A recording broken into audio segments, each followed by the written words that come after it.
Today, family, friends, our NewsHour family, past and present, said goodbye to our co-founder, Jim Lehrer.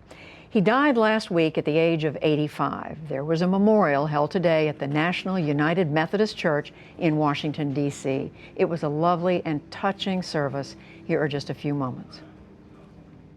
Of course, everybody loved Jim Lehrer. We all loved Jim Lehrer. And I think the reason is this: he certainly, for me, confirmed something I have always believed or wanted to believe, and that is that nice guys finish first. Let's just say he was disciplined without overdoing it. He was ambitious without avarice. He was gifted without guile. He was a golden boy who had no goose to lay golden eggs for him, but he was self-made. He was never self-conscious. He loved the lives of others. He was devoted to the lives of strangers. If you heard Jim's end of a conversation with someone, you could not tell whether he was speaking to a Supreme Court justice or to the kid who parked cars at the restaurant. So democratic was his mind and his soul, and so genuine was his interest in others. We were all sitting around in the kitchen when he got up and told my brother, sister, and I that he was going to teach us to march like Marines. We jumped up immediately and started to follow him. He shouted out his march cadence as we trailed closely behind him in as straight of a line as 3 kids could manage, which is not very straight. And I remember stretching my legs and listening intently to try and match his stride. Being 7 years old, when I realized I couldn't match him perfectly, I started to jump around and fall out of line. But he continued to march with my siblings in circles until I fell back into step.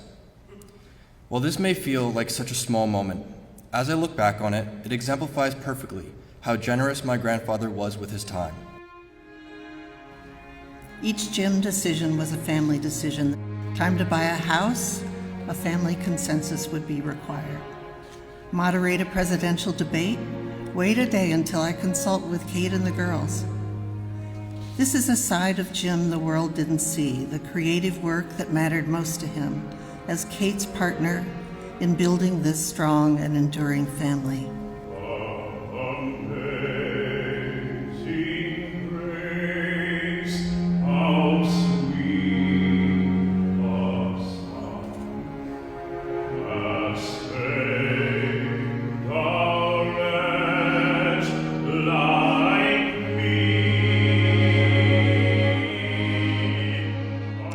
It was a beautiful service for a beautiful man. And before we go tonight, we also wanted to take a little time to hear from some of the producers and correspondents who worked alongside Jim for decades and at the earliest stages of this program.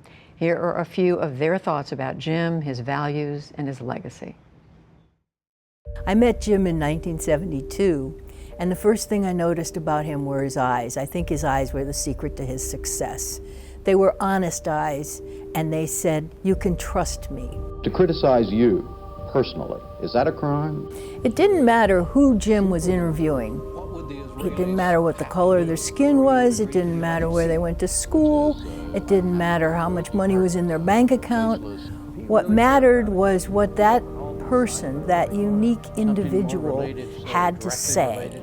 And when he turned those big brown eyes on you and asked you what was usually a very simple question, you tried very hard to be as open and honest with him as he had been with you.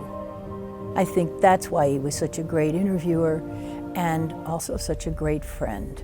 Good evening, I'm Jim Lehrer. On the NewsHour tonight... He taught by example, so I learned to watch him. And one of the things I learned from him was that you could have a list of prepared questions, but you had to listen to the person who was being interviewed. And so if they said something you hadn't anticipated, you had to figure out how to pick up on that, because it might have been more important than the question you asked. It was our job to present all sides of the issue, even the shades of gray. He taught me the objectivity of not picking a horse in the race. Sometimes when I was with friends, they would mock me, saying, "You treat journalism as some kind of priesthood." And I thought about that, and I said, they were right, because I learned it from the high priest himself. The uprising is the catalyst that has brought this situation to wherever it is right now. Would you not agree? I would say that's true. The uprising has... Jim Lehrer knew what he wanted. From the start, he and Robin had a sense of the program they wanted to create, and the NewsHour was a reflection of what he wanted and who he was. Jim wasn't going to let anything get in the way of his journalism as he defined it and as he wanted to give it to the American people. If I hear the two of you correctly, neither one of you is suggesting any major changes in what you want to do as president as a result of the financial bailout. Is that what you're saying? No, there are going to be things that end up having to be deferred and delayed. Jim was a hard man to persuade, but if you'd earned his trust, he was willing to roll the dice. One of Jim's great gifts as a newsman was that he knew when a story was ripe and when it wasn't. And in early January 11, when protests started breaking out in the Arab world, our overseas reporting unit was totally out of money for the fiscal year. Nevertheless, I walked down the hallway to his office a few days into it, and I said, Jim, I know we're short of money. I think these protests just starting out could really transform certainly the Middle East and the world as we know it. He asked a couple of questions and then he gave his characteristic, I hear you. I went back to my office and half hour later, word came, get ready to leave for Egypt in the next 36 hours. I stand here before you.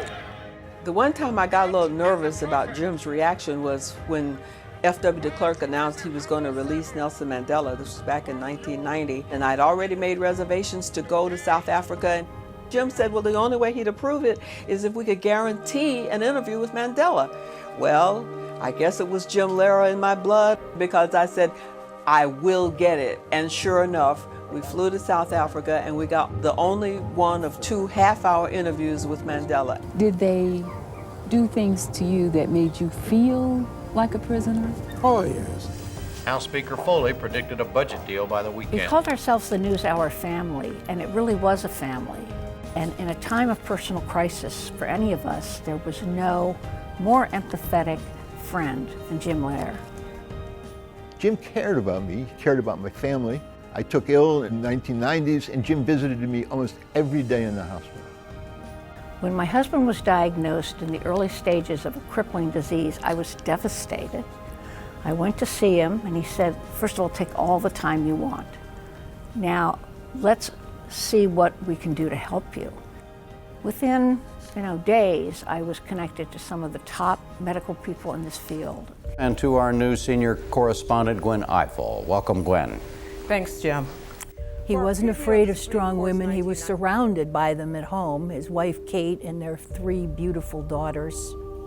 And he actually pushed very hard to add more women and people of color to the NewsHour team because he believed strongly that diversity is what makes the world go around. He and Robin used to say, we do news that can be used by people to make their own decisions. He trusted people's intelligence and intellect. And I think that's something we need to learn from even today. Jim was a great friend to have. He was exceedingly smart and very funny. I know how lucky I was to find a boss and a friend like Jim so early in life. It was a rare and precious gift.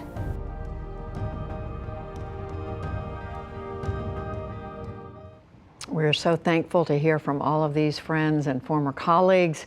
Jim truly was our North Star here, and we miss him so much.